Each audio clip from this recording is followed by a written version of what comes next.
Frequency Podcast Network. Stories that matter, podcasts that resonate. He's in the building!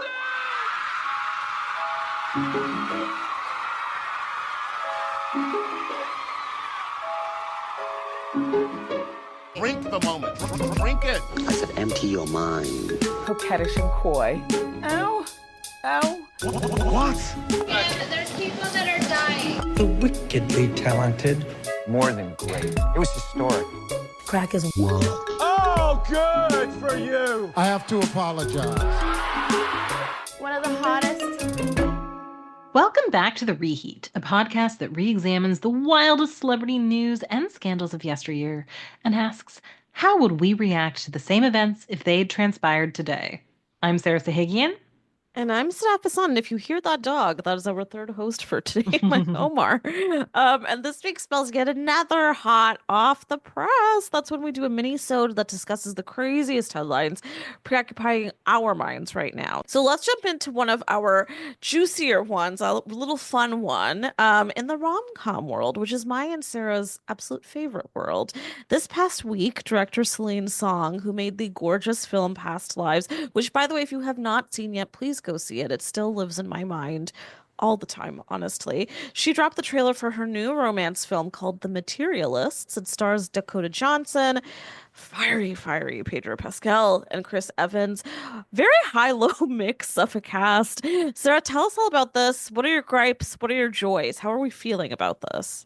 So full disclosure, I knew Celine Song in university. She's always been very lovely and very creative. I adored Past Lives. I thought it was just stunning.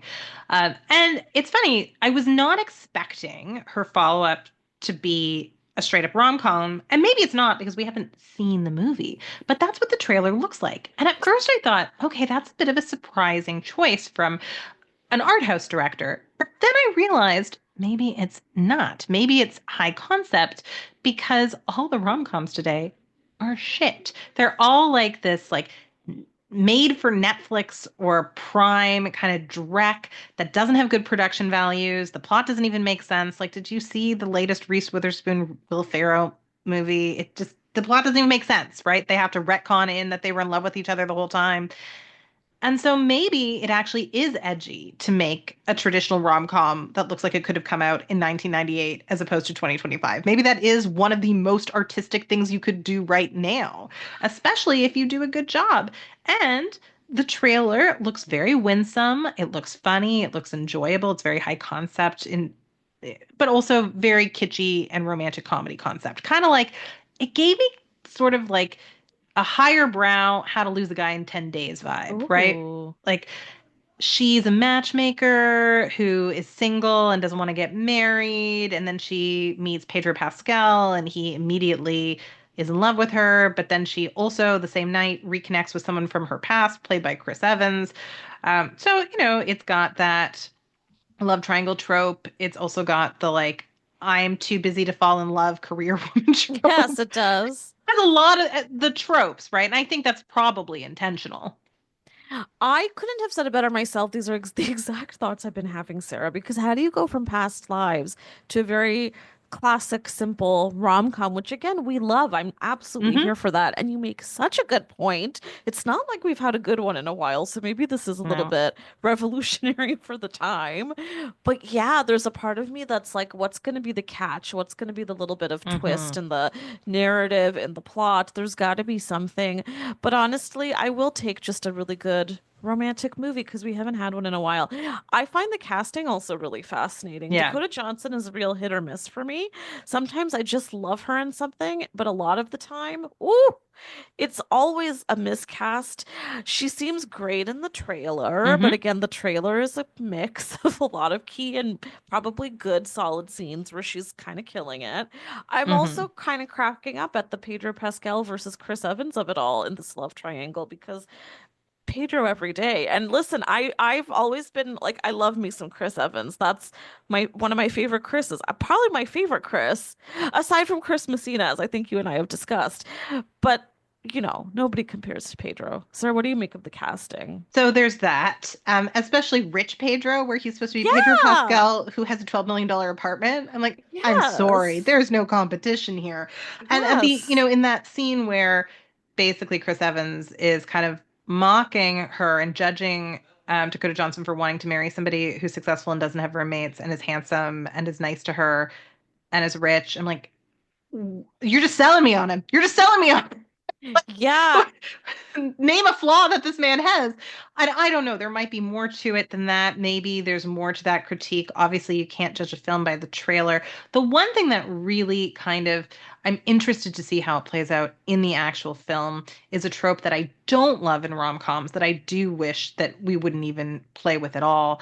I wish we'd just let it die, is the scene where Dakota Johnson tells Pedro Pascal that he could do better than her, as though like, I don't know that I'm so charismatic and beautiful, right? And I hate it when you pick a super traditionally gorgeous movie star and you make her somehow like insecure and an ugly duckling, as though she doesn't know she's conventionally beautiful. Yeah, That I'm I not think here should for die. that. I'm with you because also she plays a matchmaker, right? And Yes. I'm a little bit tired of that. The idea that, oh, here's this woman who's so good at matching people, but she just can't do it for herself. Yawn. But again, I feel like Celine has got to be taking us in some kind of unique Yes. direction. I have to Yes. believe I'm sure. this because past lives changed my thinking in so many ways, Hmm. key ways about relationships, but Hmm. also about interracial dating and I don't know. It would shock me if the script didn't take us somewhere unexpected. And if they're managing to hide that in the trailer, well done, because I would love a good surprise. But also, I will say, let's imagine that this is like your simple cut and dry romance movie. She's allowed to do that because, Yeah. hey, we don't have enough female directors. Certainly, Yep. no, really barely any Asian female directors getting budgets like this, Yep. getting to have a movie out there like this. Maybe it was an easy sell for her. I don't know. But either way, ultimately, I am rooting for her to just get a good box office out of this. You know what? I completely agree with that, because if what she wants to do, if what Celine Song wants to do is make a Nancy Meyers movie with better cinematography, because the cinematography is gorgeous, Yeah. that's her right. And don't we all want to do that? Don't we all? If someone said to you, you can direct your own version of a Nancy Meyers movie and make it a little bit more artistic, and the character will have a beautiful kitchen, I would jump at the chance. I would too. I would too. I don't know. Let's see. We're gonna root for it. We're gonna root I'm for really it. excited. I'm excited to see it. All of my friends are excited to see it. So I think it will do well at the box office. And, part of me, even though I love it when Celine Song subverts expectations, part of me kind of just wants to see her make a really beautifully shot rom-com. Me too. I'm not mad, and I feel like it will be a good movie either way. Again, Dakota Johnson is an interesting actress to put your movie on. Yeah, I mean, it's worth noting that Celine and Dakota, I believe, have the same agent. So it's possible Oh, that the agent did some matchmaking for this movie about matchmaking. okay. And Nice. I think Dakota, I think Hollywood doesn't know what to do with her. And Mm. I actually think that it's probably that she should have been a rom-com queen, right? She probably should have been done roles similar to Meg Ryan, but the Meg Ryan roles didn't exist for her generation. And if Celine Song wrote her one, then good on her. I'm with you on that. You know what's interesting though, because I always used to think that too. And then I watched her in that gorgeous movie, The Lost Daughter, on Netflix, starring Hmm. Olivia Colman, made by another queen, Hmm. Maggie Gyllenhaal. Hmm. And she was quite good in it. And it was surprising to me because it's very against type. First of all, she Yeah. had brown hair. Second of all, she was playing someone who's clearly very emotionally and mentally tortured. Just a completely different opposite character than anything she'd played before. Sometimes I wonder if maybe that's the direction she should be going in, but Hmm. that's also banking a lot because we haven't seen her go to those depths very often. But I don't know. I think you're right. I think she just hasn't found her footing yet, and it's going to take her some time. But she's lucky because she is who she is. She's also a Nepo baby. She's going to have the rest of her career to figure it out. She's kind of, in my prediction, and I don't know if she has this level of talent, but in terms of the role she's going to do in her 40s and 50s, I think she's the millennial Laura Dern. I think she'll be Ooh. in Big Little Lies yelling, show a woman a little respect, like whatever our version of that is. Like, I think she's going to come into her own as she realizes that she can do great camp, that she can really play ball with stuff like that. That's my prediction for her because I do think she has talent. I just think that there aren't that many roles for Yeah. women her age because she's now in her mid 30s and Mm. the roles just aren't there for women in their mid 30s. You're either the ingenue or you're, I mean, I guess, the grandmother in Downton Abbey. Like that seems to be what you are in film. Yeah, I feel like Margot Robbie is a good example of an actor in that age group who's Yeah. been producing her own work so that she has more Yeah. to do and that they're Yeah. actually good, meaty roles. I feel Mhm. like that would also be a good direction for Dakota to take. In fact, now I believe she actually does have her own production company, but Mhm. I don't know what she's produced. So We've talked about Dakota enough that's for enough today. Dakota Johnson. Okay, Enough should Dakota. we take a quick break? We Yes. have enough Dakota Johnson. Okay, we'll be right back.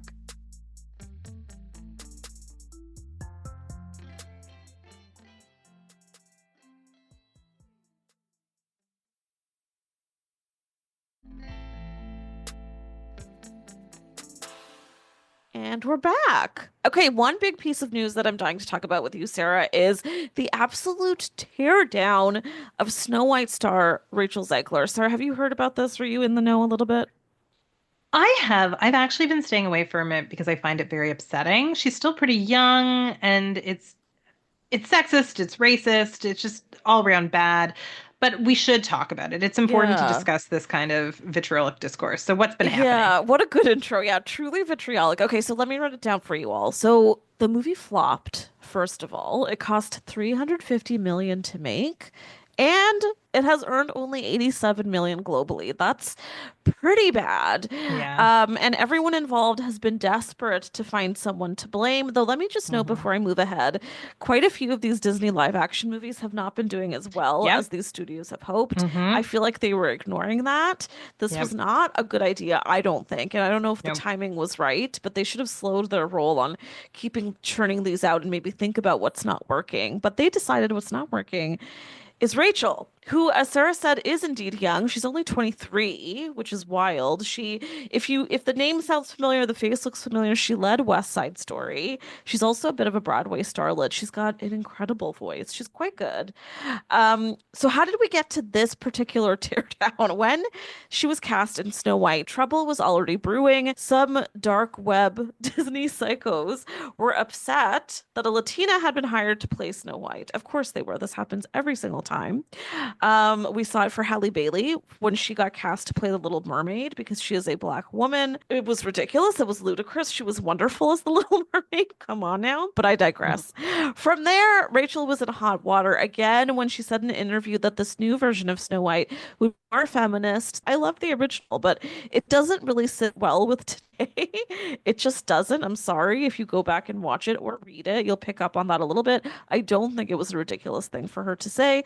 Also, when remakes happen, they do change a little bit of the story. They give us a little something different to chew on. That's how it's always worked. Here was the final straw for everybody. She dared to say free Palestine in a tweet that was threaded to the movie trailer. I think it was smart that she did this because she knew it would get a ton of attention. We're obviously very pro-Palestine here at the Reheat. I love that she did that. The studio did not love that she did that. So there's a mega producer behind this movie. His name is Mark Platt. If that name sounds familiar, it's because he's got a couple of Platt sons. Oh, Ben Platt. I love Ben Platt. That's Ben Platt's dad. Yeah. I Okay. have So such a crush on Ben Platt. really? Oh God, Ben Platt. I personally find Ben Platt insufferable, but anyway. Oh, really? I loved The Politician. I thought also Oh, yeah. Crazy Town, that show, that movie, the Canadian movie about Rob That's Ford, right. was quite good, and he was the star. I didn't see it. Okay, maybe I should see that then. Well, anyway, so Broadway star Ben Platt's dad, Mark Platt, had actually traveled down to see Rachel and to demand that she take that tweet down because he told her she was ruining the press around the movie and that she was the reason that it would possibly tank. She very impressively held her ground. I feel like a lot of people would not be able to do that when they're faced with, again, a mega producer like Mark Platt Platt. Yeah. Now, we know that this happened because one of Mark Platt's other sons posted a very lengthy comment on Instagram exposing all, quite vitriolically, to use a term of Sarah's. I will actually put that in the show notes because it's fun to read. It's very hilarious. He made it sound like Mark Platt left his young children at home, abandoned them to go to Rachel to demand this, took the food right out of their mouths to go do this. Meanwhile, how dare she not relent?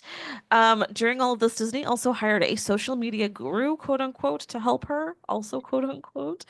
And then, just this week, Variety penned a pretty diabolical hit piece on Rachel, chronicling all of this. And that piece, by the way, felt also fairly Zionistic at the same time.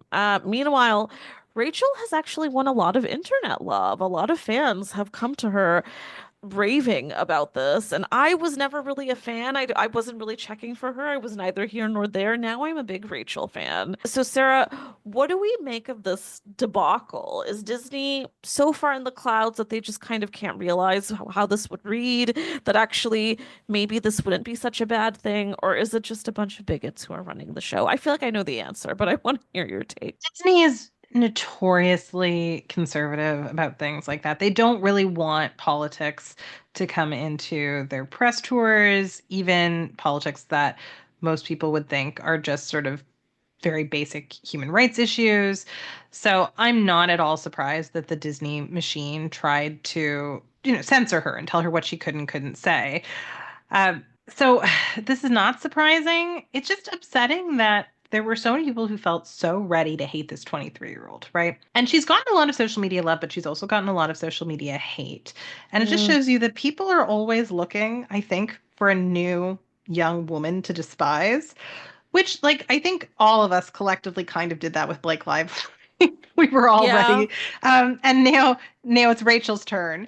And it's just like the internet seems to have needs a hated female celebrity of the moment. Like, I actually think that that's something the internet needs because our culture is still just so misogynistic. So I wish her the best. I hope that she rides the support that she has to maybe doing some more interesting roles, right? Maybe she can go work for A24 or Neon, right? Maybe she can do an Honora. I don't think her career is over, but I think she's probably realizing she doesn't want to be a Disney princess. Oh God, that makes me really sad because it's funny at the same time Disney princesses are supposed to be, I think how she's coming across, no? Like I think it was quite heroic that she didn't delete her tweet, that she's really stood her ground. She also, by the way, she's been very supportive of this movie through the entire press tour. She's posted about it numerous times. She's raved about being a part of it. She's also said she liked working with Gal Gadot, although there's also some talk there about how she didn't post any photos of Gal on her Instagram. Listen, I don't think any of these are bad things. I think we have to pick our battles, and I think they needed a scapegoat, and they chose the person of color. They chose the child. Yeah. 23 to me is a child. Yeah. And I find it really disgusting. And Sarah, you make such a delicious point. You're so right on. I've been so disturbed just seeing the way that media has been wanting these women to pile on just week after week after week lately. Blake Lively being a big one, Meghan Markle being another one, and now definitely Rachel seems to be getting the brunt of it. And I don't know, I'm really tired of it. I feel like it's the same story every time. And I think the one thing that I really want to point out to our listeners is we talk about media literacy constantly, but if you go and read that Variety piece, take a look at how it's written, take a look how a lot of the press around this is written, and kind of try to read between the lines. It's really interesting to see the kind of, I don't want to say the side that they're taking, but the political perspective that they're coming through. For instance, I don't think it's a coincidence that Gal Gadot got a star on the Walk of Fame just as this movie was coming out. And then Rachel Zegler ends up being the person who has to take the brunt of the tanking box office. Those are not coincidences. And that piece alone, even though it has nothing to do with Gal, makes multiple points about how great Gal is. I'm like, why? What does this have to do with anything that we're talking about? Yeah, it did feel very pointed in that regard, for sure. Yeah, so I mean, what you said about media literacy is so important. Everyone, we need to be aware of what's happening. how the Disney machine has a lot of power, has a lot of people in their corner, a lot of influence. So just don't necessarily believe everything that you read about Rachel Zegler. On that note, we're going to take another quick little break. We'll be right back.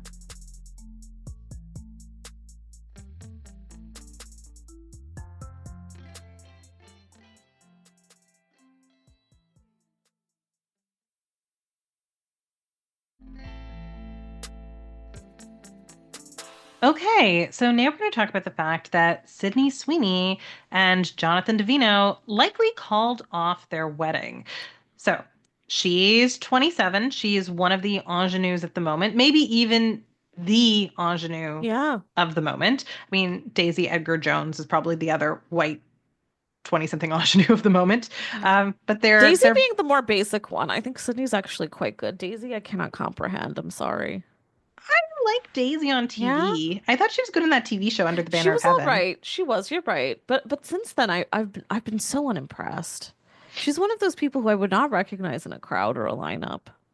She is a bit nondescript looking. I kind of like that about her. I think I like that she is not conventionally stunning. I like that. Enough. I enjoy that. I feel like she can disappear into a role, or she could if she were a better actor. There you go. There you go. Right. So Sydney Sweeney and Jonathan Davino, he is 41, she's 27, apparently have called off their wedding. Reportedly, this was a long time coming. So a source told People on Thursday that things have been rocky between Sydney and the businessman for a long time. So are we surprised that this businessman in his 40s and this ingenue in her 20s, who very recently played a teen on HBO, did not make it work? No, we are not shocked in any way. May I also add, and we've talked about this on the show many times, we always hear about men who get a little bit of fame, and the first thing they do is they leave their probably long-suffering partner behind. They go single, and to see a woman doing this, I'm thrilled. Good for you, Sydney. Because here's the other thing. She probably's got a lot of prospects out there. You go for it, girl. She's also, one thing I will say about Sydney, she's and I'm not like a particular fan or anything, but I do have appreciation for her. I think she's quite a good actor. But I read a really great profile on her a while back. If I find it, I'll stick it in the show notes. But she's very, very business and career minded, which I really, really love, especially for someone of her age and someone who's in Hollywood. Again, we mentioned Margot Robbie, who created her own production company to make her own roles. Sydney's been doing the same thing, and she's very calculated about how she chooses what she's going to do, how she's going to do it, the level of involvement she's going to have. And I find that so attractive, like just in anybody, and I think it's really great. And so if that means that this guy's going to be left behind, this 41-year-old man, so be it. Go, Sydney. Go live the rest of your life. I mean, go be young and hot. Now, I don't think she's particularly talented, at least not in... Really? Yeah, I don't think she's range. I think she's fine on... She was good on White Lotus. She was good on Euphoria. She's good at playing a troubled teen, basically. I didn't think she made Anyone But You work. I felt like there were points where it didn't even feel like she could say the lines properly in a comedy. Like it felt like she didn't even know how to speak jokes. Okay. So you know what? I didn't even bother watching that because I was like, I know this is not going to be good and I can't bear it. And so now you've confirmed that for me. The one that I saw her in was the one where she played a nun, and now I can't remember what the hell it was called. She can do horror. She was quite good in it. Yeah, she can do horror. It was the horror movie, but you're right. Then now I'm reevaluating because she was good in that, but it is a variation on the troubled teen. What I have found to be her really phenomenal role, and I want you to watch it and get back to me, Sarah. She was in this movie called Reality, and it was based on a true story about a whistleblower named Reality, and she's just phenomenal in it, and it's a really unique filmmaking style that it takes on. It's pretty much her in every scene. She's basically talking, it's almost like a monologue the entire film. She's really, really good in it. And it's a very stripped down role. She's not wearing any makeup. I think she wears the same basic outfit through the whole thing. It's really fascinating. But I will say, I will hold out a candle for her, but I hear you. And I'm not saying you're wrong. You may be correct. I may be proven wrong ultimately. I think it's that Anyone But You was so offensive to Oh me. man, And really? also, it's not, it kind of was her fault. Like Glenn Powell, bless his heart, tried his best. That man works. You like, he shows up no matter what. I enjoy him. I actually wanted to see him work with Kaylee Cuoco at some point because they both will show up no matter what. They both That's have that like, cute. I will do the work. I don't care how good or how bad this is. I am here to be a professional. Like I That's feel like good. he's the male Kaylee Cuoco, right? Like she Ah, wanted success in a big way. She wanted it hard, right? And she went for it strategically and works for it. And she's focused. And I feel like he's like that, but a dude. oh my God, I love this. Because I was running around thinking he's the male Sydney Sweeney, but you're absolutely right. And you know what? Not the first time we've said this. Absolutely not having anything to do with what we're talking about. Justice for Kaylee Cuoco. I love Okay? her. That's our girl. I love her. Me I love her. too. I am such a Cocoa Puff. Like I stand. If I had to pick a celebrity where I was like, this is maybe the one I am most invested in, I mean, I would be Michelle Dockery number one. But Kaylee New would be in the top Downton 10. coming out soon. Yeah, I'm deeply with you. I'm deeply with you. By the way, guys, side note, and we're not sponsored for this, but based on true story, season 2, it's out now. It's delicious. Go watch it. It's Love that underrated. show. Love It's that real show. She and Chris Messina have great chemistry. Kaylee Yeah. and Chris Messina. It's hilarious. Mhm. Season 1 is some of the most brilliant satire I've ever seen in It's my life. so good. Okay, you know what? Now I'm imagining the Materialists, but starring Kaylee Cuoco. Here's the thing. I feel like that is visionary casting. I feel like Hollywood doesn't. I mean, now she just produces her own things, but Yeah. Hollywood underrates Kaylee Cuoco. She's so talented, and I actually think she would have killed it in The Materialists. I think so too. With the curtain bangs, she also could have gone brunette. She would have looked great. Just saying, guys. Just saying. Saying, Celine, we love your movies. Please put Cast Kaylee in Kaylee. your next movie. I feel like a visionary director like Celine Song can appreciate Kaylee's I think talent. so too. So please put her in your next movie. Maybe write a part for her. I feel like Kaylee's game. I feel like she'd do a bunch of different things. Like she'd be a Oh, yeah. villain. She'd be the protagonist. She can do whatever. She can do anything. The curse of the Bang Bang Theory, honestly. Because I don't know how you come out of a sitcom that's that long running, that beloved, and get respect for doing something else. Not, which is me not shitting on that show in any way. I just mean generally, it's hard to escape the sitcom life, especially if you've been doing it for years. You can shit on that show. I don't Yeah, I know. why I you don't feel know like why I you got defensive. can't Why shit did I on get that defensive show. for it? I mean, like there were some elements of it that are fine. Like there were a lot of good performers on the show, Yeah. but now they're doing, for the most part, better things. So, Yeah, or more I agree. creative things. So, I mean, the show was always problematic. I don't know. I think we're allowed to say that some things are not good, and Kaylee Cuoco deserved better than that the whole time. But Omar agrees. now she Deeply has her. agrees. Yeah, Yeah, and he's a Cocoa Puff too. he is. In conclusion, go Kaylee Cuoco. Okay, Sydney Sweeney. Who? Sydney Sweeney. Who? Sydney Sweeney who? Sydney Sweeney who? No. Who do you think she's gonna date next, Sydney Sweeney? I'm wondering. Well, remember the whole joy around it being her and Glenn Powell, which obviously was not a thing. I don't know. I don't know. It's hard to think because genuinely, honestly, I just like to see her single. I want to see her single and working and killing it. She's obviously gonna marry an SNL writer. Oh, She's gonna don't say They it. all do it. They all do it. Emma Stone, Scarlett Johansson, they all do it. She's gonna like guest star and then fall in love. That's why Curtis Sittenfeld wrote romantic comedy. I feel like this is what's next for her. No, I hate that. So knock on wood. Let's not put that into the air. Oh God, Sydney, please don't. Like, listen, I love a funny man. That's also the number one thing I like. But SNL just feel that's dark energy, man. No, and I also always get the impression, and I don't know Emma Stone, and I don't know Scarlett Johansson, but I always get the impression that not only is it like, you're the more conventionally attractive, you're the more famous, but they also kind of give me like I'm supporting you vibes. Like the guys come off as sort of like entitled kept men. And that is, so I just feel like what's in it for you? Like, yes, he makes you laugh, but like you can just go see a show at the Comedy Bar. You don't have to go take this SNL man home and buy him a boat. That's a real thing Scarlett Johansson did for her husband. I don't think he bought his own boat. I know what SNL pays. That's her Marvel money. That's not SNL money. This is gonna be me laughing for the next 5 minutes. Oh, Sarah, that's funny. Omar's looking at me like I'm crazy. I completely agree with you. I couldn't agree more. It does feel like they're just supporting these man children at home. I don't get it. And then I think it also ends up revealing other political things about them. Like I felt that way with Scarlett when she got with Colin Yost. Like I'm just side-eyeing that quite a bit.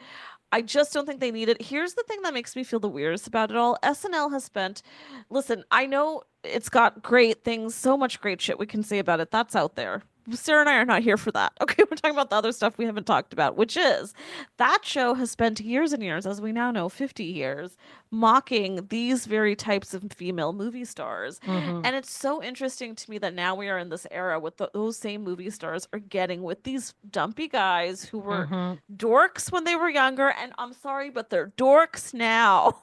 Yeah, I don't get it. Bully Harvard the girl. educated, all Ivies. I don't know. It bothers me. No, it's bully the girl you like until she'll sleep with you. There It's you Gossip go. Girl. Like that is the plot to Gossip Girl. It's like Everything comes back to Gossip Girl. everything comes back to Gossip Girl. That's just the only text you need to consume to understand the world. Perfect. Thank you so much. A service, Sarah. And that's this week's episode. Go Keelan Cuoco, okay? And thank you to all of our wonderful listeners. You can listen to The Reheat for free on the Seeker app. You can also find the show on the Frequency Podcast Network or wherever you get your podcasts. If you want to hear more from me, you can find me at _Stephason. Sir, where can our listeners find you? Listeners can find me on Instagram at SahikianSarah. And if you liked this podcast, please rate, review, and subscribe so other listeners can find us too. And if you'd like us to keep growing, we'd love for you to support us on Patreon at patreon.com/thereheat, where we've got some goods in store for you. Thanks for listening.